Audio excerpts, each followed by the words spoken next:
dear colleagues and guests, on behalf of Bazaar Forlag and the Science Library, I'm delighted to have you all here for the public lecture of Professor Yuval Hariri.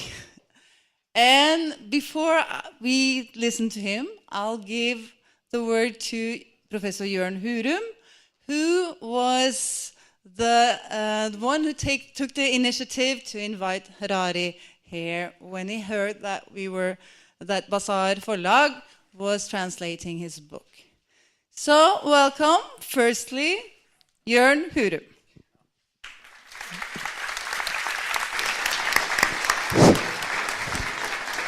Yeah, well, oh, sorry, that was really loud. Yeah, it's not, I try to read a lot of popular science books every year, and it's not often that I read a popular science book completely and like it.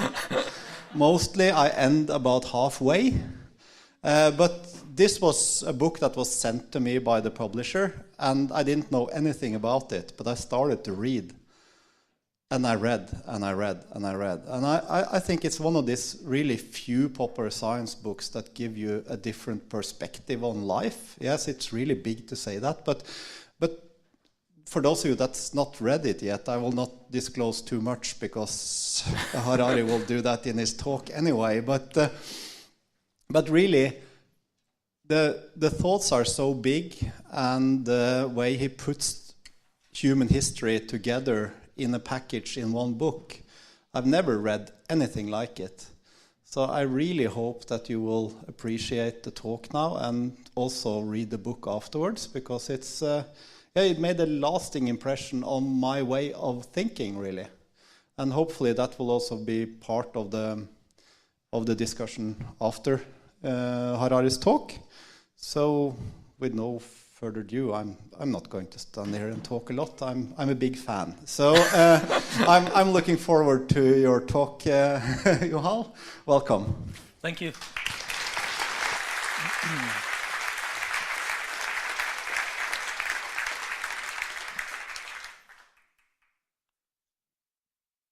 So thanks for the introduction and the invitation, and for everybody who came to hear this talk about ourselves, about our species, about humankind, how we conquered the planet. If we go back around 70,000 years, then we find that our ancestors, Homo sapiens, that lived in East Africa back then, were insignificant animals. The most important thing you need to know about our ancestors is that they were unimportant animals. Their impact on the world, on the ecological system, was not much greater than that of chimpanzees or fireflies or jellyfish or woodpeckers or many other species of animals. If you look at the world today, you find that we dominate this planet. The future of life on Earth, to a large extent, depends on us. And the question I would like to address is how exactly we reached from there to here, from being insignificant apes minding their own business in a corner of Africa, not bothering anybody else too much, to being the masters of this planet and of the future of life.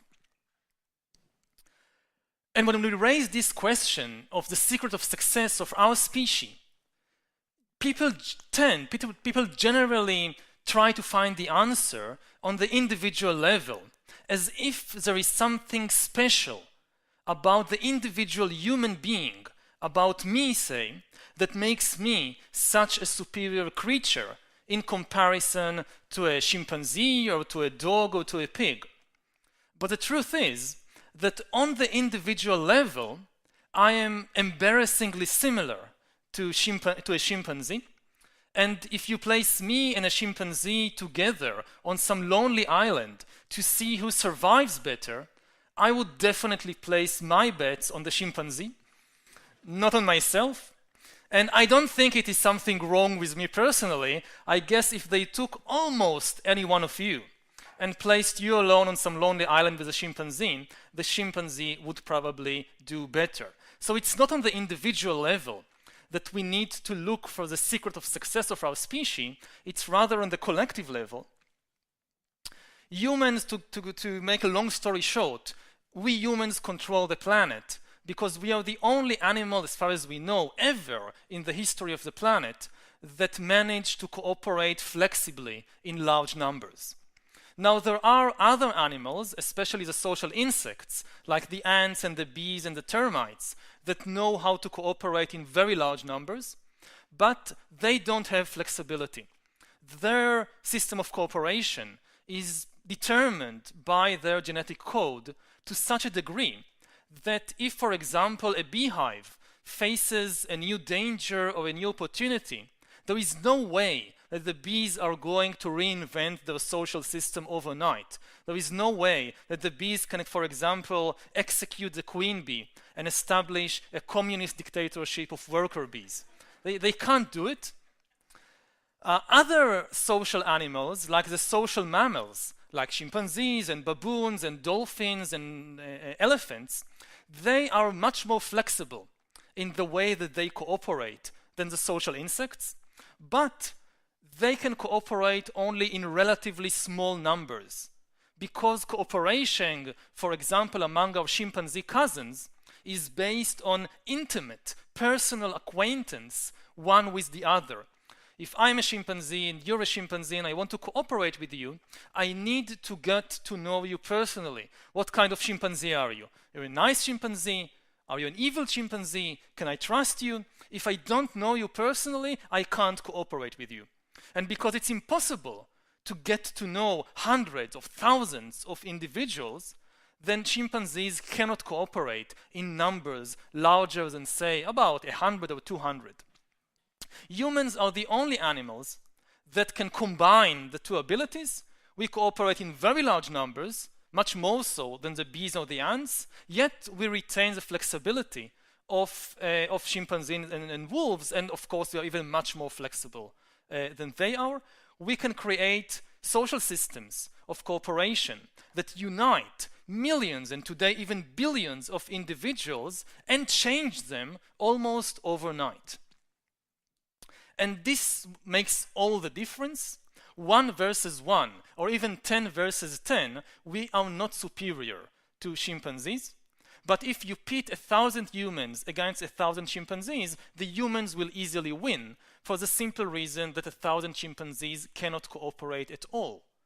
And if you now try to cram 100,000 chimpanzees into a big sports stadium, or into, let's say, Wall Street, or the Vatican, you will get complete chaos. If you try to cram 100,000 humans into Wall Street or the Vatican or Wembley Stadium, you get very sophisticated networks of cooperation in religion or sports or economics. Even these lectures that I'm giving here can serve as a good example of this unique human ability. There are about, I don't know, 150, 200 people now in this hall. I don't know the vast majority of you. I just came to Oslo for the first time 3 days ago flying from Tel Aviv. I don't know the pilot and the crew member of the plane of Austrian Airlines that brought me over here from Tel Aviv. I don't know the people who built this hall and who invented this computer and this screen that enables me, that helps me to convey my ideas to you. I don't know all the people who wrote all the books and articles that I've read in preparation for this talk. Even though all of these people are strangers, we don't know each other, nevertheless, we can cooperate effectively in order to create this global exchange of ideas. This is something that chimpanzees, again, cannot do. Chimpanzees certainly convey information to one another, but you never see a chimpanzee leaving his band and going to the territory of a distant chimpanzee band to give them a talk about bananas or about elephants or about humans or something else that might interest chimpanzees. It never happens. Of course, cooperation is not always nice. We usually associate cooperation like with Sesame Street, where we teach children to cooperate and be nice to each other, but should be emphasized that cooperation is also responsible for all the terrible things that humans have been doing throughout history, whether it's armies or slaughterhouses or prisons or concentration camps. All of these are also examples of unique ways of mass cooperation that only humans have. Chimpanzees don't have slaughterhouses and prisons and concentration camps. It's uniquely human ways of cooperating. And suppose that I perhaps managed to convince you that yes, our secret of success is this ability to cooperate in large numbers in a flexible way, that all the big achievements of humankind, whether it's building the pyramids or reaching the moon or splitting the atom, these are all the result not of individual genius, they are the result of mass cooperation. The next question, which almost always pops up in the mind of an inquisitive audience, is what enables humans, alone of all the animals, to do it, to cooperate flexibly in large numbers. And the answer, at least the answer that I can give you, is the human imagination. And in particular, the ability to invent fictional stories and spread them around. If you examine any large-scale human cooperation, you will always find some fictional story at its basis. And this is a uniquely human ability. You can never convince a chimpanzee to give you a banana by promising him that if you give me this banana, after you die, you'll go to chimpanzee heaven, and there you will receive lots and lots of bananas for your good deeds here on earth, so now give me this banana. No chimpanzee will ever believe such a story. Only humans can believe such stories, which is why we control the world and not the chimpanzees. As long as millions of people all believe in the same story, they all follow the same laws, the same norms, they all believe in the same values, and this is what enables even complete strangers to cooperate effectively. Now, people usually find it perhaps easy to accept with regard to religion, especially when it's not their religion. And somebody else's religion, yes, this is based on fiction, mine not. Mine is the truth. But even if we leave religion aside, what I want to emphasize is that this mechanism of using fiction as the basis for cooperation is not a unique phenomenon to the religious field. It also forms the basis for human cooperation in all other fields, in politics, in the legal sphere, in the economic sphere.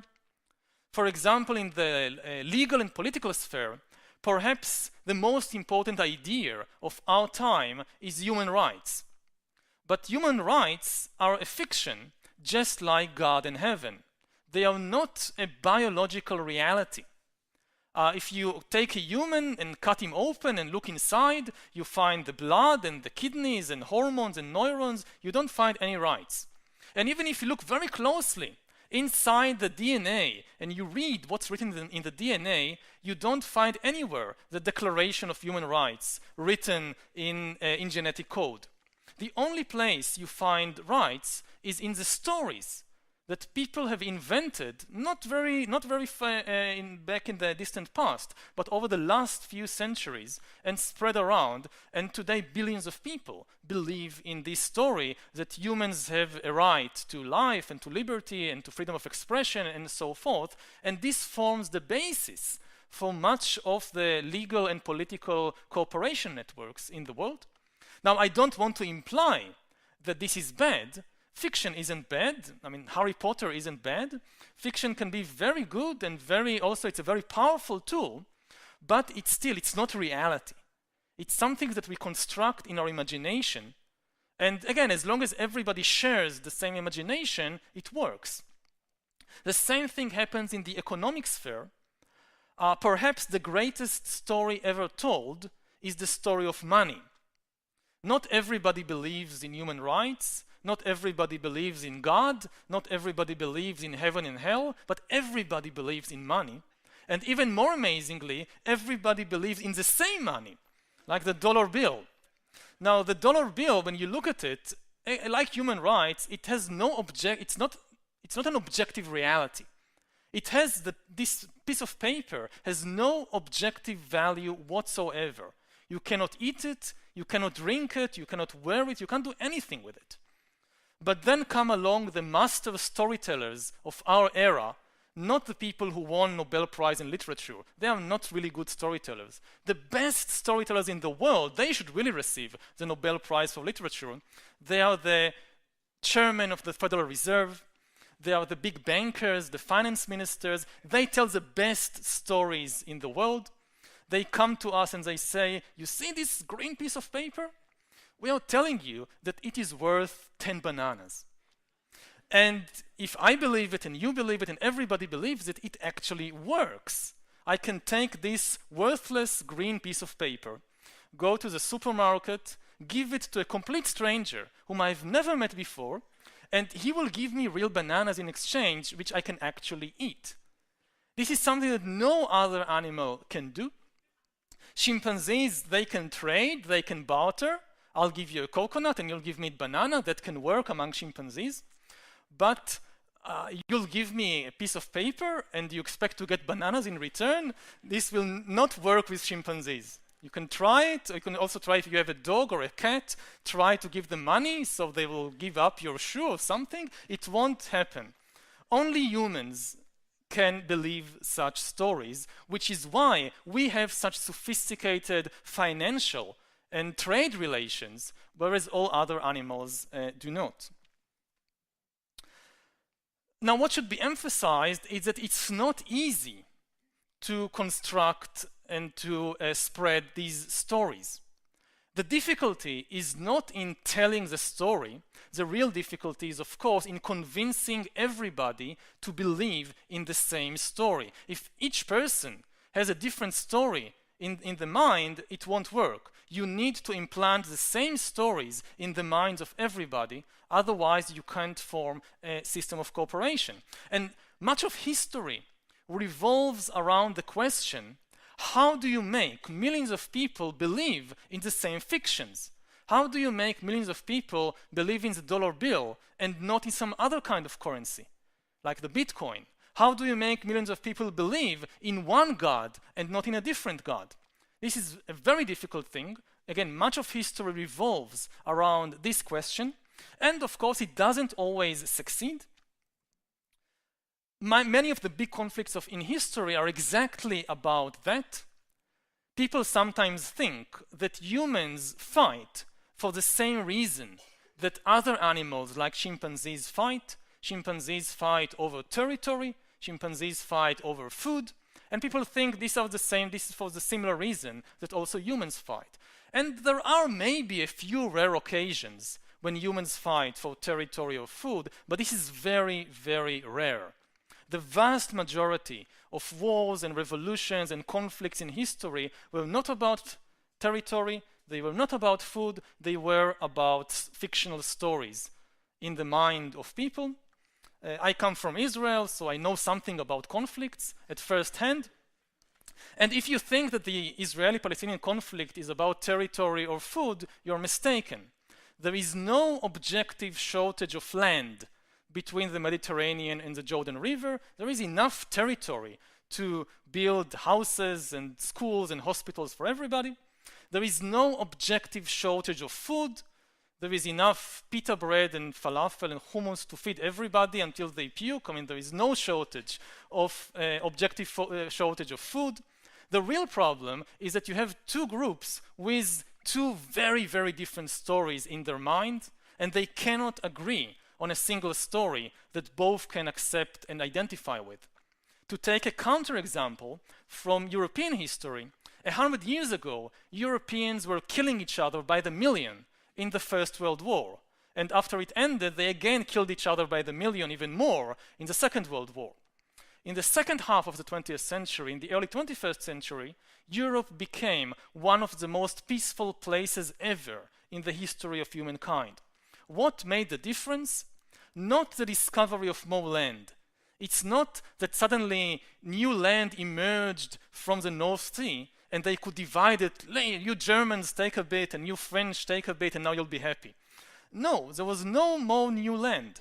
What happened is that Europeans managed to come up with a new story and a new identity which most Europeans were able to accept and be relatively happy with.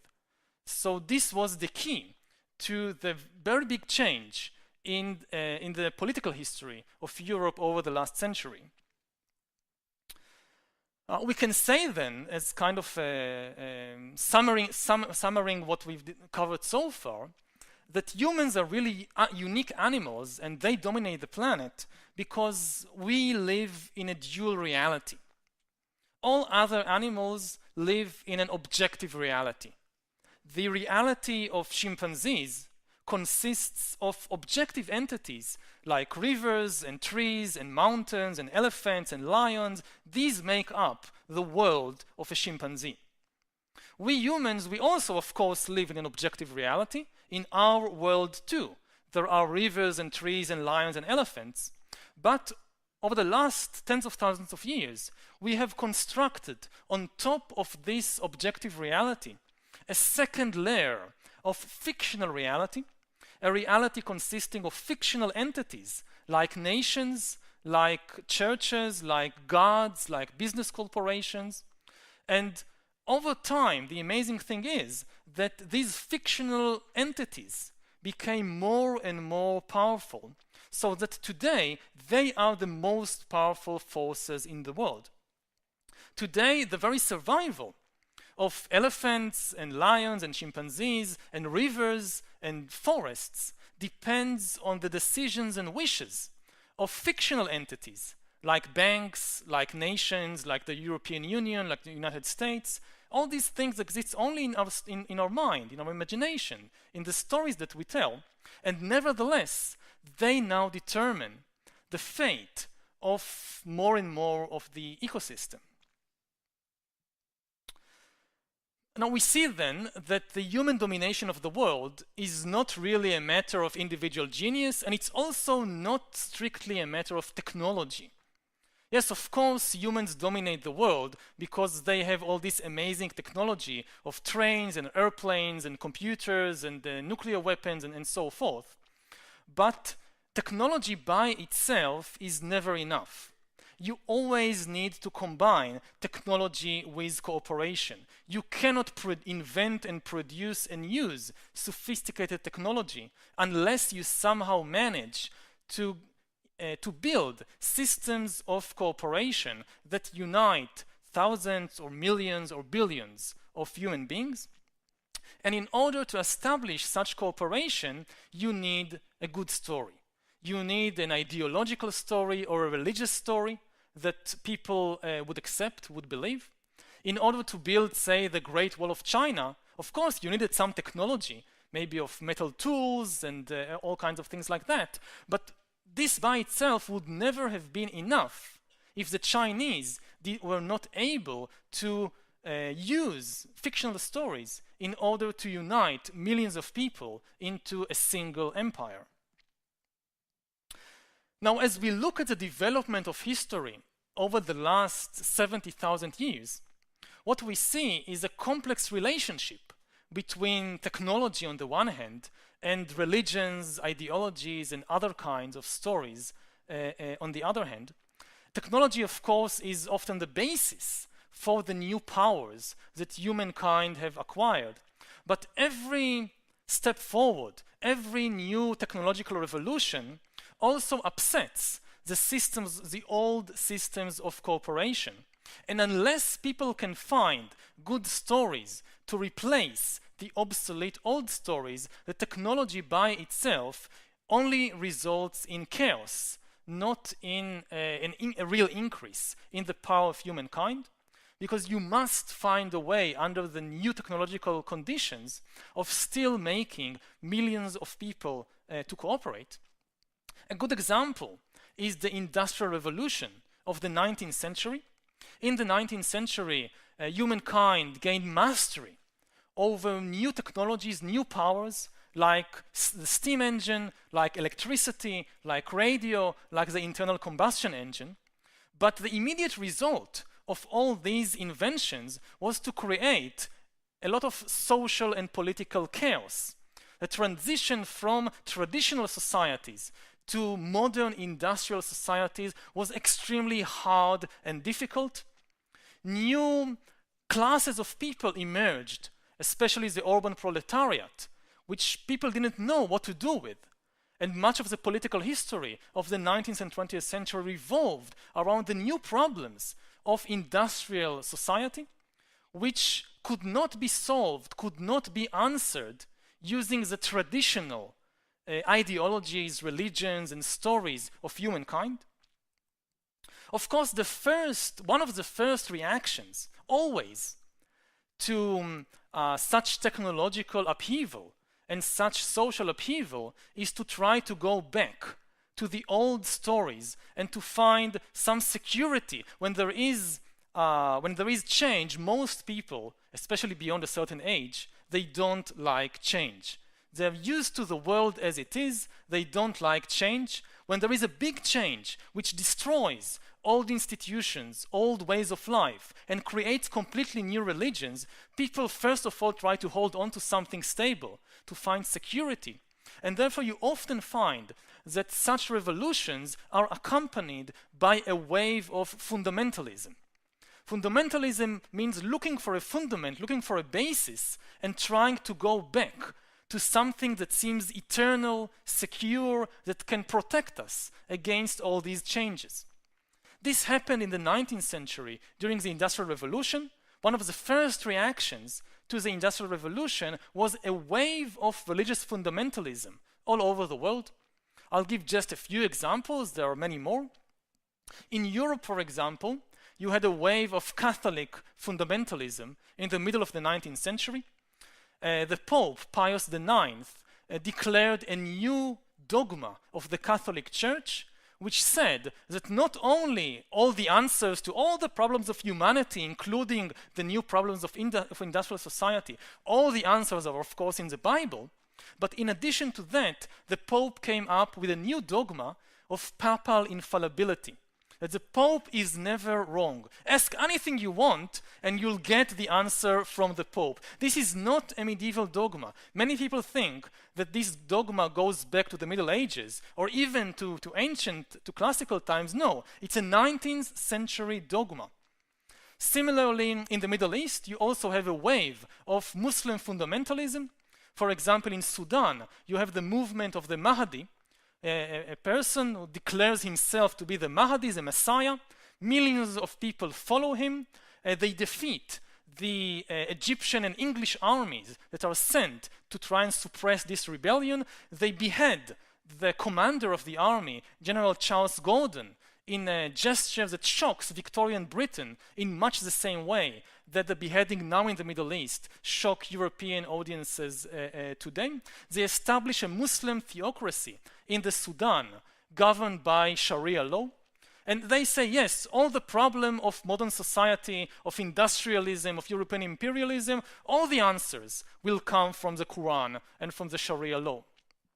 Similarly, in India, we have a Hindu revival movement which says that all the answers are in the Vedas, in the Hindu scriptures. It is led by this man, Dayananda Saraswati. In China, the biggest war of the 19th century, many people think that the biggest war of the 19th century was the Napoleonic War or perhaps the American Civil War, but actually the biggest war of the 19th century, and by a very wide margin, is the Taiping Rebellion in China, when this person, Hong Xiuquan, failed local scholar who couldn't even pass the examinations of the Chinese bureaucracy. After he fails the exams, he has a religious vision. God reveals himself to Hong and tells Hong that you, Hong, you are the younger brother of Jesus Christ, sent to earth by me, God, in order to establish the kingdom of heavenly peace. And Hong goes to the Chinese population in southern China with this message, and millions of people, which are extremely concerned and anxious because of the destabilizing of the Chinese economy and society, with the coming of European imperialism and with the coming of industrialization, they follow Hong because they hope that he has the answers. He doesn't establish a kingdom of heavenly peace. He leads them into the deadliest war of the 19th century. The Taiping Rebellion lasts about 14 years. According to the most modest estimates, at least 20 million people died in the Taiping Rebellion. And in the end, it was suppressed by the Chinese government, backed by the modern industrial powers of Europe. Now, I guess most of you have not heard about the Taiping Rebellion or about Dayananda Saraswati or about the Mahdi, because they all failed. They couldn't solve the new riddles, the new problems that were created by the Industrial Revolution. They looked for the answers in the wrong place. They looked for the answers in the Veda or in the Bible, in the Quran, but the people who wrote the Vedas and the Bible and the Quran didn't know anything about trains, about electricity, about modern industrial society and its unique problems and opportunities. So no wonder that no answers emerged from these places.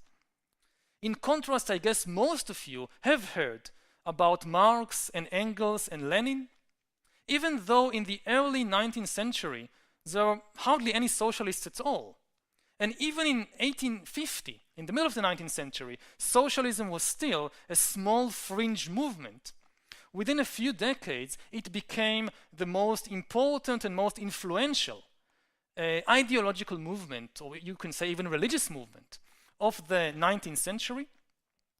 Why were they so successful? Because they didn't look for answers in ancient texts. Marx and Engels, and afterwards Lenin and Trotsky and all these fellows, they try to find new answers by studying the new technologies, by studying the new realities of industrial society. They studied how a railroad network impacts the economy. What are the conditions in modern factories? And based on that, they created new ideologies, new stories. Lenin was once asked, they asked him, please explain to us, Vladimir, what is communism? In one sentence. We don't want to read the Capital, it's too long, too complicated. In one sentence, what is communism? And Lenin answers, communism is power to workers' councils plus electrification of the whole country. There is no communism without electricity, without railroads, without radio. You could not establish a communist regime in 16th century Russia. You need modern industrial technology to have a communist regime. And communism, in a way, was the first techno-religion. A techno-religion is a story that promises people all the traditional prizes that also Judaism and Christianity and Hinduism promise. It promises peace and prosperity and paradise, but here on earth, with the help of technology, not after you die in some heavenly paradise with the help of supernatural being. Communism was the first techno-religion, again making the old religious promises, but on the basis of modern technology. And even the people who did not follow Marx, it changed the way that they view the world. It changed the basic discourse until today of how we debate and how even we fight in the world. Until Marx and the Industrial Revolution, the big ideological conflicts in human history were often about metaphysical questions concerning the soul and God and the afterlife. Christians and Muslims, or Protestants and Catholics, they were arguing what will happen to the soul after we die. How do you reach heaven? How do you prevent yourself from ending in hell? These were the big divides between, say, the Catholics and the Protestants. Ever since Marx and the communists and the Marxists, the big divides, the big ideological divides of humankind are no longer about the soul, or about the afterlife, or about God. They are about technology, about the economy, about production methods. In the 1960s and 1970s, say during the Cuban Missile Crisis, humankind almost destroyed itself and much of the ecological system in an argument about production methods, not in an argument about the soul and God and the afterlife. Now, all this is very relevant to what's happening today in the world because we are on the verge or in the beginning of a new industrial revolution. If in the 19th century humankind gained mastery over the power of steam and oil and electricity, then in the 21st century we are gaining mastery over the new powers released by biotechnology and computer science. And this revolution will probably be far more influential, far more radical than anything that we saw in the 19th and 20th century. Back then, in the Industrial Revolution of the 19th century, the new powers of steam and electricity and so forth, we humans used them in order to produce food and textiles and vehicles and weapons. Now in the 21st century, the main products of the new revolution will not be textiles and vehicles and food. They will be bodies and brains and minds. These are the main products of the 21st century human economy. We are learning how to manufacture, how to design and to produce bodies and brains and minds of ourselves and of other organisms and even of non-organic entities. After 4 billion years, during which life was confined to the relatively small realm of organic compounds, now life is about to break out into the vastly larger empire of inorganic stuff. And after 4 billion years in which all creatures, whether dinosaurs or amoebas, were made solely of organic compounds, in the next few decades we are likely to see the emergence of non-organic life. And the greatest revolution not only in history but also in biology. And all of this will of course create huge disturbances in human social systems, in human political systems, in the story that we tell ourselves in order to manage billions of people on a single planet. It will present us with enormous new opportunities as well as with unprecedented dangers and threats. On the one hand, we'll have the possibility of upgrading humans into superhumans. If we are giving up on gods, but we will turn ourselves into new kinds of gods, we'll maybe acquire divine abilities through ourselves. At the same time, the same technology threatens to create new unprecedented gaps between different human classes or castes. Previously in history, all class division was legal, economic, and political, but it was never biological. There was never any real deep difference on a biological level between the kings and the peasants, between the upper caste and the lower caste. In the future, however, in the not too distant future, we may for the first time see humankind splitting into different biological castes, with real differences in physical and cognitive abilities between the rich and the poor, or between the elite and the masses of the population. At the same time, we may see, for example, the emergence of new classes of people, just as the 19th century created a new massive class of the urban proletariat, and much of subsequent political history revolved around the question what to do with this new class of the urban proletariat. Similarly, in the 21st century, we may see the emergence of a new massive class of useless people, people who have absolutely no economic value. It's estimated that within, say, 30 years or so, up to 50% of the jobs in the job market will be taken over by artificial intelligence and computers.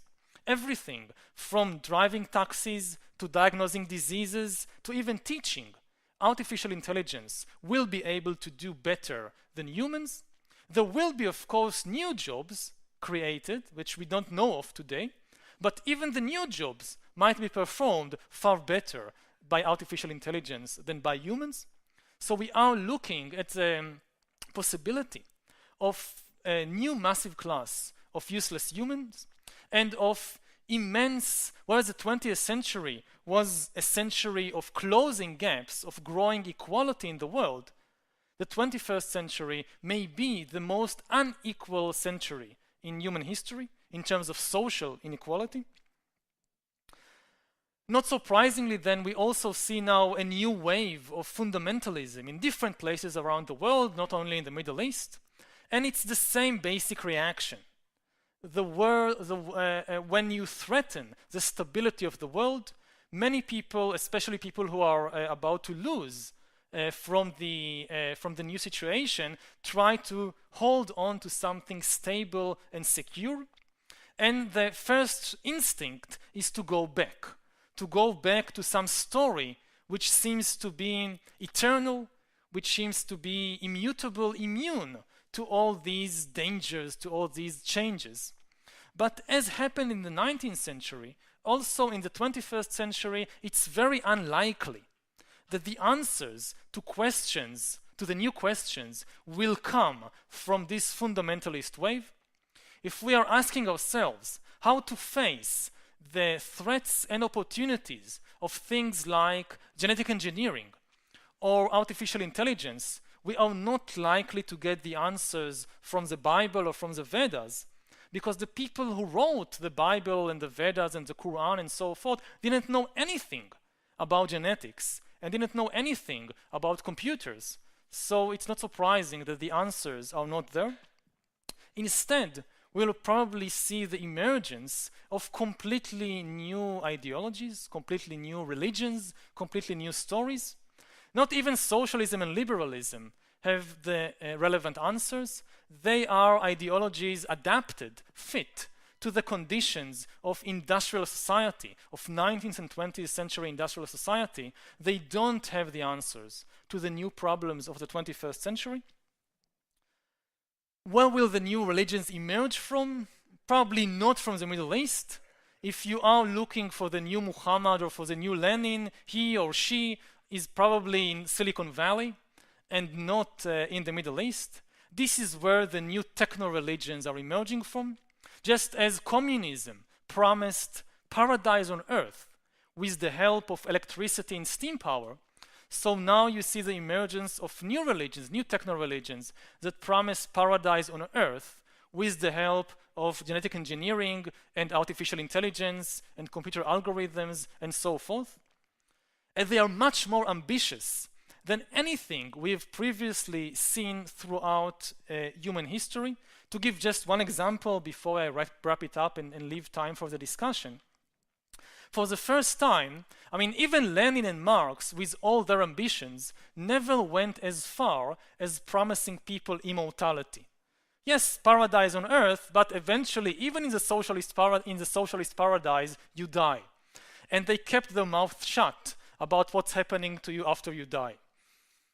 But the new techno-religions that we see emerging from Silicon Valley and similar places across the world, they even promise immortality here on Earth with the help of technology. For example, Google has established 2 or 3 years ago a sub-company called Calico, whose stated mission is to solve the problem of death. Just as we solved all these other technical problems, we are going also to solve this nasty problem of death. Throughout history, people assumed that death was some kind of metaphysical phenomenon, that we die because the gods or the single great creator God decreed that we must die, and there is nothing we can do to change that. Maybe when Jesus comes back to earth, or when the Messiah comes, then we can overcome death, but not before then. Now, more and more scientists are having second thoughts about this defeatist approach. They say we don't need to wait for Jesus Christ to come back to earth in order to overcome death. A couple of geeks in a laboratory can do it. If you just give them enough money and enough time, they can do it. Death is not a metaphysical phenomenon. Death is simply a technical problem. Why do people die? They don't die because the angel of death suddenly appears and taps them on the shoulder and tells them, come with me, like in an Ingmar Bergman movie. No, people always die because of some technical problem, like the heart stops pumping blood, or cancer is spreading in your liver or something like that. And science says that every technical problem has a technical solution. Maybe we don't know the solution yet, but given enough time and money and energy, we can find this solution.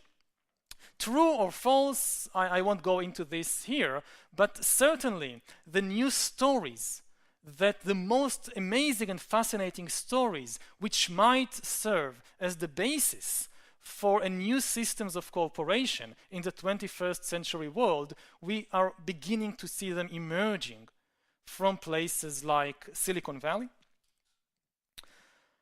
I would end then on this tension, on the note of this tension between technology and storytelling, and emphasizing that good technology is never enough. Humans don't dominate the planet because they know how to produce very sophisticated technology. If they don't match this technology with good stories, the result is chaos. The result can be complete destruction. Technology is neutral.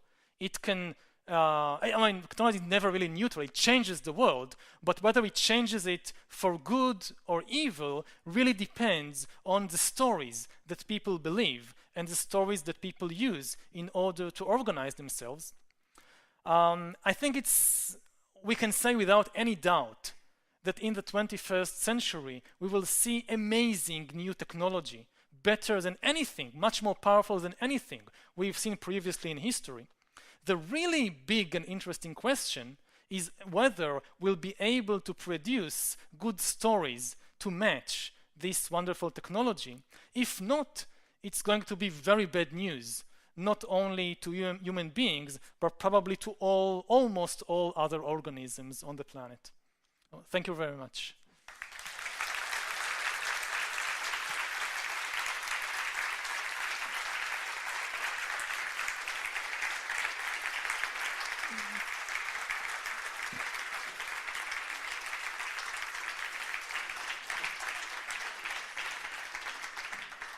Thank you so much. And then I would like to give the word to Linn Stalsberg, who will conduct the talk afterwards. So you sit here in the bright yellow chair. Okay. Thank you. Is this working? Yes. Thank you, Professor Hariri, for this interesting sweeping through our fictional and less fictional reality, past and present. I was a student here as well in this room studying history for something that feels like 1,000 years ago, before the mobile phone, before the internet, before Google and Facebook, and certainly before any professor in history talked about superhumans and artificial intelligence. So you certainly bring something new to our age and to this room and to the profession. On the floor is Jan Grue, author, linguist, professor in special needs education here at university. You also wrote a review of Harari's book in Klassekampen. Then we have Lene Liebe Delseth, biologist, doing her PhD in paleontology. She's also a concerned scientist, I reckon, talking about environment, and she blogs about her work for anyone who wants to read. So welcome, all of you. And Professor Grue, this is your new title.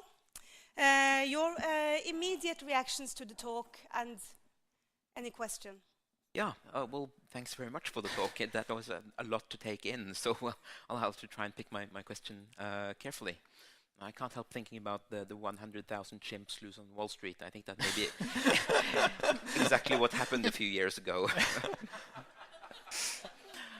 But I mean, I was very interested in your both in reading your book and then hearing your lecture about your notion of powerful fictions that help us coordinate social action and help us do a number of things. And at the very end of your talk, I started wondering about Google, because in one story, they're a technological company, which is, as you say, they're powering the emergence of incredibly sophisticated new technologies in some areas. And in another story, they're an advertising company making 90-something% of their enormous revenue from instructing us in how to buy things from other humans. So which story is the right one in that case? I think they believe in a third story, even more powerful, that they're basically going to save humankind. Yeah. That they are the new leaders or the new gurus, that what governments are not doing, which is thinking seriously about the future of humankind, then it's left to the free market. And many people, especially in Silicon Valley, are convinced that only they have the ability, the information, and the goodness to think about this and to guide us towards the future. And I'm not saying necessarily that this is wrong, and I actually think that it's good that somebody is thinking about the future, because governments apparently are not doing it. But certainly it's very, very troubling that at least their current economic model is based on advertisement. I think that this is a very worrying situation when so much power is concentrated in the hands of a corporation, most of whose revenues comes from convincing us to buy things we don't really need necessarily. Delseth, here you have a professor in history, and you're a biologist, and he's kind of entering your field of study, claiming it very confidently as well. What is your reaction to what you heard today? I really, really like the book, and I found it very interesting that you're actually, in a real way, combining history and biology and trying to see these two things together and to tell a story that is it properly linked, these two fields. So I've been actually very curious about how you did this, and because I think it's very inspiring that it's possible to combine the natural science and humanities in this way. So I was just wondering if you could tell us a bit more about how did you do it? How difficult is it? Because sometimes you think that this is a very big divide between these things, but I think your book is proving otherwise. I think the basic realization is that humans are animals, and we share so much of our instincts, of our emotions, of our desires with other animals, especially other social mammals, that you cannot really understand history and you cannot really understand human society unless you take it to heart that we are part of the animal kingdom. We are not something set apart. Now, of course, you have to resist the temptation to go all the way and to say, okay, so we just need biology and we don't need philosophy and art history and history. If somebody knows biology, he can explain everything, or she can explain everything. This is, of course, not true. There are still differences between us and other animals. Simply knowing our evolutionary history, simply knowing our genetic code and the way that the body functions, wouldn't explain historical phenomena like the rise of Christianity or like the Second World War. There are no strictly biological explanations to such phenomena. So you have to find a middle way. The way that the curriculum in academic institutions is today makes it very, very difficult. As you say, You're all the time pressured to specialize in narrower and narrower fields. Not only biology and history, but even if you specialize in history, so nobody really specializes in history. I for example, specialize in medieval military history. This was my initial field of study and research, things like the Crusades and the 100 Years' War. And you're constantly encouraged not to stray out of very limited boundaries, because nobody is going to write a PhD on the history of the world, and it's extremely difficult to publish articles on wide subjects.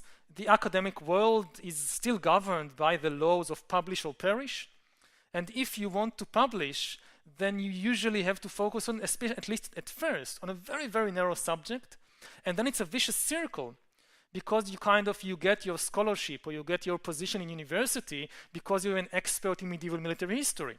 So they expect you to give classes on medieval military history and to train students in that. And then you are caught in the circle, and suddenly breaking out and starting to read or be interested in biology is very difficult. I don't have an institutionalized answer. On my part, when I got my, how do you say in English, tenure at the university, then I was free of the publish or perish cycle. They couldn't fire me anymore. So even if I don't publish, I won't perish. And this was the moment that I said to myself, okay, now I can do whatever I want. And luckily it succeeded, but there was no guarantee that it would succeed. So I would advise people that to be very wary. I mean, until you get tenure, you are subject to the publish or perish law. And if you start trying to combine biology and history and so forth, you're very likely to perish. Yeah, I got tenure 3 weeks ago, so I'll remember congratulations. That's good to know. I was curious about the sort of following up on the last question, because you've definitely written a big book with 2 capital B's, and it seems to me like most of the big books being written these days, if they are interdisciplinary, are written by humanists who go to the sciences rather than the other way around. Do you have any thoughts about why that might be the case? Because as a humanist, I can nevertheless say that the most interesting developments nowadays are happening in the natural sciences, especially in information science and in brain science and biology in general. This is where the most interesting developments are happening. And you can actually even say that for the first time, maybe in the history of science, you see a single paradigm taking over the entire scientific world. It's the paradigm of data processing. Now everything is understood in terms of algorithms and data processing. It started in 2 main disciplines, which is computer science, but also biology. You can summarize maybe 150 years of biology since Darwin in 3 words, which are organisms, are algorithms. This is the basic realization, I think, of the biological sciences in the last century. And you combine this with the powerful tools that now computer science is giving us, and you get a winning combination that is taking over the entire scientific world. So you have now even economists understanding the economy as in terms of data processing and algorithm. The market is simply a system for processing data.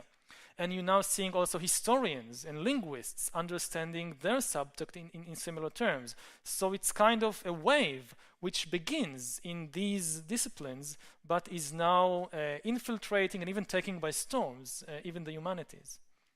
Thank you. Could I just briefly follow up on that? Because it makes me wonder, and I think you are quite right in describing these immensely important forces within the sciences, and that makes me wonder what the role of a traditionally trained humanities person such as yourself will be in interacting with these massively influential disciplines, because the humanities have traditionally been about, as opposed to numbers, have been about language, thinking through language and developing a critique through language. So what space is available for that kind of role today? I think there is still a very important place for them, and this is what I'm trying to do in my research and in my books, because as I try to emphasize also in my talk, you cannot really understand humans without taking into account the biological infrastructure. But if you miss the cultural, the fictional bit, you cannot really understand anything. And if you take another example, if you think about German history in the 20th century, so you find the same people with the same DNA, with the same geography, with the same climate, that have 5 completely different regimes over a very short time, a single century. You have the Second Reich, and then you have the Weimar Republic, then you have the Nazi regime, then you have communist East Germany, then you have reunited democratic liberal Germany. The same people, same DNA, same climate, same geography, same everything. If you just think in terms of the natural sciences, this is an inexplicable riddle. How can it be? You need the humanities with their understanding of language, of stories, of culture, of fiction, to explain such a phenomenon. So, but I think the crucial thing is for people from the humanities not to be afraid.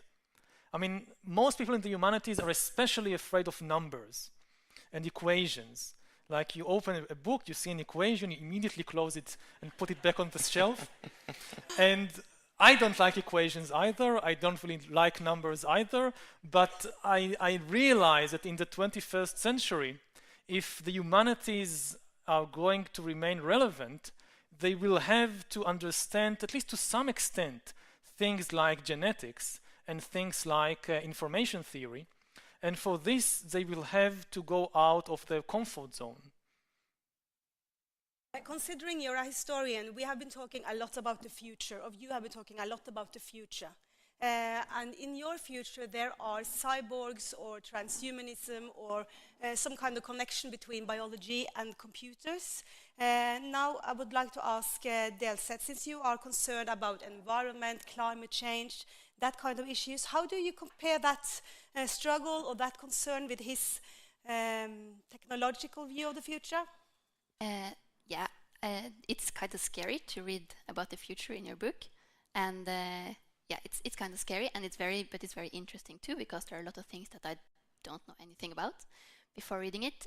But on a broader level, I find it a bit strange that you choose, when you talk about the future, you talk mostly about cyborgs and biotechnology, and as you said in your talk, this is obviously something for a very small elite. Mm-hmm. And you also say in your book that concerning natural resources and energy, history has shown us that humans always find a new way to make energy. Mm-hmm. But I think the most defining thing for humanity the next centuries is actually not biotechnology or finding energy for a small elite, but climate change and the fact that we're actually using the resources in a way that actually empties the resources in the world. So I was wondering if you could say a bit about that. Yes, I think there is a big difference between resource scarcity and climate change. Resource scarcity, I don't think, is likely to be a major problem, because in this field, it's likely that we will keep finding. I mean, for the last 200 years, humans have been using more and more resources like oil and gas and iron and steel and whatever, and all the time, we only have more resources than before, because we keep discovering new sources of energy, new sources of raw materials, and so forth. Climate change and biological and ecological degradation is a very different thing. This is the really big danger. We probably are approaching a future in which we have an abundance of resources, but a ruined planet and a ruined ecosystem. And you said that these concerns of cyborgs and so forth, this is only of a small elite, and this is completely true. But what happens usually in history is that you have a small elite that pushes things in its own interests, even if it doesn't benefit the vast majority of the population. This has happened so many times previously in history, and it's probably going to happen again. One of the biggest dangers to the planet today is this technological utopia, because probably for the elite it will work. If bad comes to worse, then when the flood comes, the scientists will build a Noah's Ark for the elite, leaving the rest to drown, the rest of the people and the rest of the ecosystem. But they are likely to be able to construct this technological Noah's Ark, which is probably what much of the elite is counting on. And this is extremely dangerous. But to take a slightly different angle, coming back to stories, the most powerful story today in the world, which everybody believes, the Chinese, the Americans, the Israelis, the Iranians, everybody believes in the story of economic growth, which says that economic growth is the essential factor without which we cannot solve any of our social or political problems. And no government today on earth can survive willingly stopping economic growth. At the same time, you cannot, with present-day technology, there is no way you can save the ecological system unless you stop human economic growth. The only time, despite all these conferences in Paris and Copenhagen and so forth, the graph of greenhouse gas emissions just goes up and up. The only time in the last 20 years that the graph went down was in 2008, 2009, because of the economic crisis. And the political realities of the world today is that for any government to stop economic growth, it doesn't matter if it's democratic or authoritarian, is suicide. And also, it's not only the elite, it's the masses of the voters. I mean, if you think about, I don't know, the Chinese or the Indians, if you give Chinese and millions of Chinese and Indians the same standard of living as the average American or Norwegian, this is the end of the ecological system as we know it. The system will collapse. But they are saying rightly, why should we go on living as we do when the Americans and the Europeans are living in their paradise? We are not willing for that. And at present, we don't see a way out of this deadlock. So you couldn't see a future where people go more back to simple living or ecological farmers, things like this? You see it's inevitable that we go into a technological connection?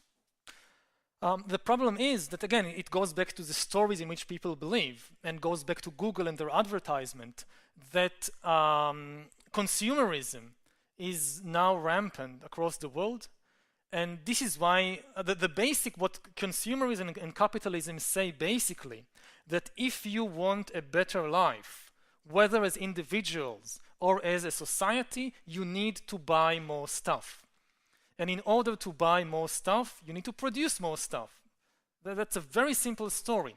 As long as people believe in that, you cannot really stop the destruction of the planet. Now, giving up this story and saying, no, I can be happy with less, I can be happy without buying more stuff, it will be a very difficult job convincing billions of people around the world, especially when you have Google and all these other corporations whose entire model is built on convincing people just the opposite, that they must have more stuff in order to have a better life.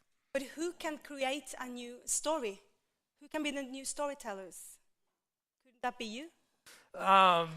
It's extremely difficult. I mean, as I said, the difficulty is not in inventing the story.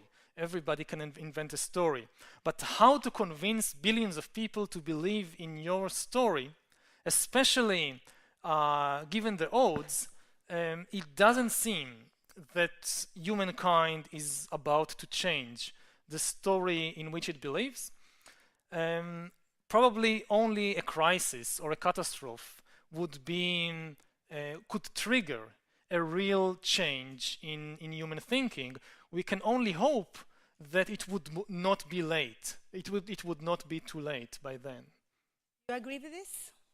Well, I think there is let me put it this way, there's an interesting tension in your book between the power of stories on the one hand, and then on the other hand, the sense that technology and to some extent economic forces are more or less deterministic.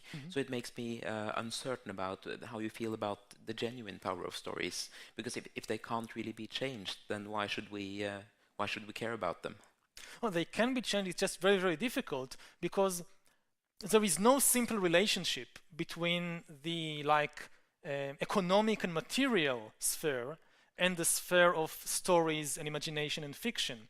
I mean, Marxists, for example, have a very simplistic view that the economy, the material basis, comes first, and everything else, all the stories or the ideologies, they are just a superstructure determined by the economic basis. And then you have idealists who think the other way around, that no, the stories, the culture is the basis, and the economy is just a byproduct. And most likely, you have kind of a circular relationship between the two. Each is influencing the other, and you cannot say this is more important or this is more basic. The kind of stories you can tell and convince people to believe cannot be divorced from the technological realities and the economic realities of the day. On the other hand, technology is never deterministic. With exactly the same technology, you can construct completely different societies. With the technology of the Industrial Revolution, you could construct a communist society, you could construct a capitalist society, you could construct a fascist society. The technology itself, the trains, the radio sets, the cars, did not tell you what to do with them. This was the job of the storytellers. On the other hand, the storytellers could not just tell any story they wanted. If you, in 1900, you began to tell a story of some hunter-gatherer tribe, say from 20,000 years ago, it was simply irrelevant to the realities of the people. So you have this tension, this complex relationship all the time, and the technology and the stories, they cannot separate from, they cannot stray away from one another too much. Well, what is not fiction but fact is that we only have like a couple of minutes left of this talk before we all walk the green carpet to the book signing. So I will give you all the last words of this session. I'll start with you, and then the main person. Yeah, first of all, I would very much like to thank you for an amazing book, again, and a very interesting talk. And I also want to ask for a challenge, because I was presented first as a biologist, but I'm the type of biologist that care mostly about our past. I work with fossils that are 150 million years old, so I'm kind of like a historian in biology. And in the book, you give a lot of, I think, inspiration to historians on what they should work more on. And it's quite obvious what the biologists working on biotechnology will be spending their days on. But what would be your challenge for people like me, people who work with understanding the past of the Earth? I think there are two challenges. First of all, to try in your research also to find or to work with the more immaterial aspects of animals, of the animals or even plants whose fossils you work with, and try to find the deep history of ideas, of emotions, of social relations, usually the most difficult things to see in a fossil. And on the other hand, which is true of all realms of science, to see what is the impact of your findings on the society and politics of today.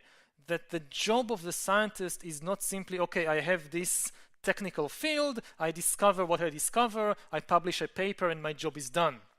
But to go like the extra mile and see what are the implications or potential implications of my work for the way people view the world, for the ideologies, for the religions, for the stories that shape our life.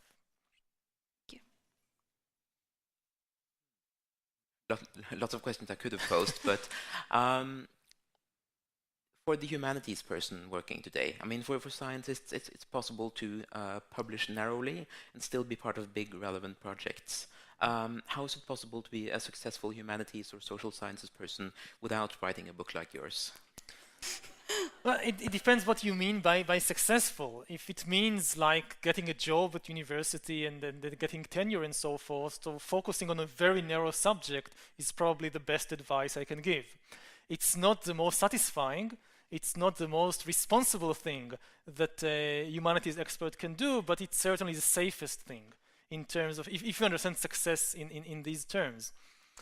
But I think, as I try to convey it in my lecture, that especially today, with all the immense interest which is generated by the new technologies, especially in biotechnology and computer science, and people have the feeling that the humanities have nothing to contribute to it.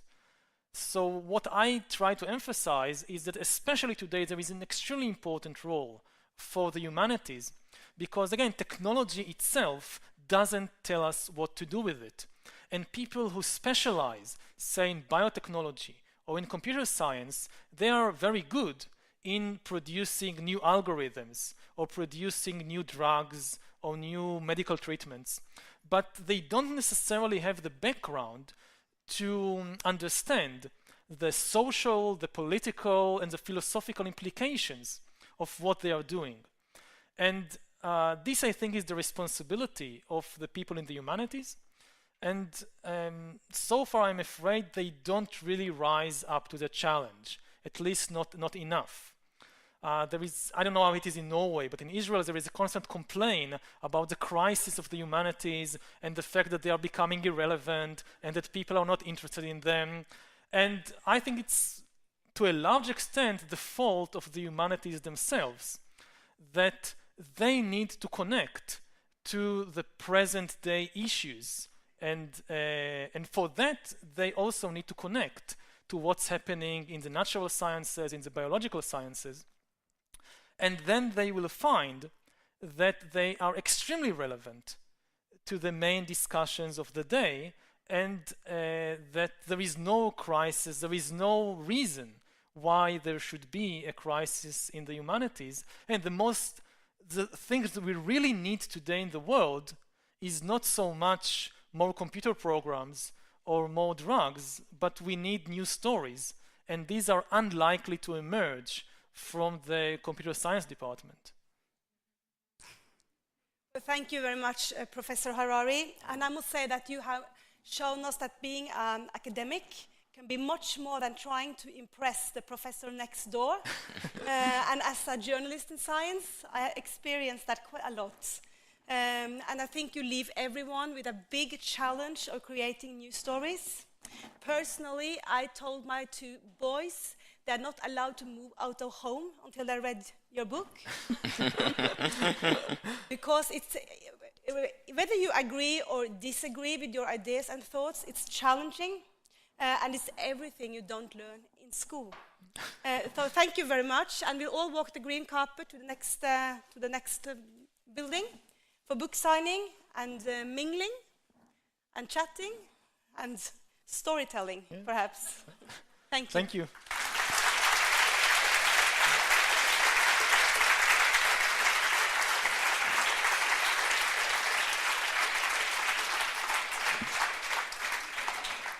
Thank you. Varsågod.